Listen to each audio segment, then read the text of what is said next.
Hi, in this video, I will show you how to fix Steam slow disk usage. So, in order to do this, first of all, open Steam, click Steam in the top left and click Settings. Now, go to Downloads and click Clear Download Cache. Steam will restart and this will fix stuck or slow disk processing. Now, move Steam to SSD if possible. Slow HDDs can cause low disk usage. Simply go to Steam, click Settings and choose Storage. Now, choose a different drive, preferably SSD, and move Install folder for the game. This instantly improves disk speed. Now, step 3 is disabling download throttling.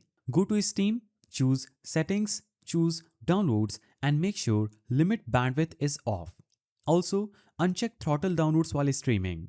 Now, step 4 is turning off Windows controlled folder access. So Windows Defender sometimes blocks Steam writing files. Search Windows Security and in order to fix that, go to the search bar and search for Windows Security, hit enter and click on Virus and Threat Protection. Now click Manage Settings under Virus and Threat Protection and turn Real-Time Protection off.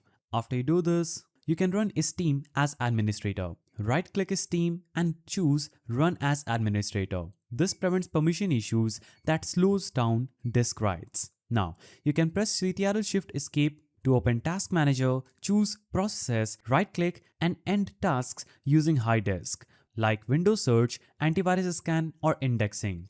Just right-click and click End Task. Restart Steam and test again. After you do this, go to Steam, click Settings again, choose Storage and select the drive, click and choose Repair folder. This will fix corrupted write permissions. Now, step 8 is checking for drive health. Search CMD, so open as admin, choose type and paste this. Replace C with your game drive and restart your PC. This will fix drive errors causing slow Steam writes. After you do this, your problem will be surely fixed.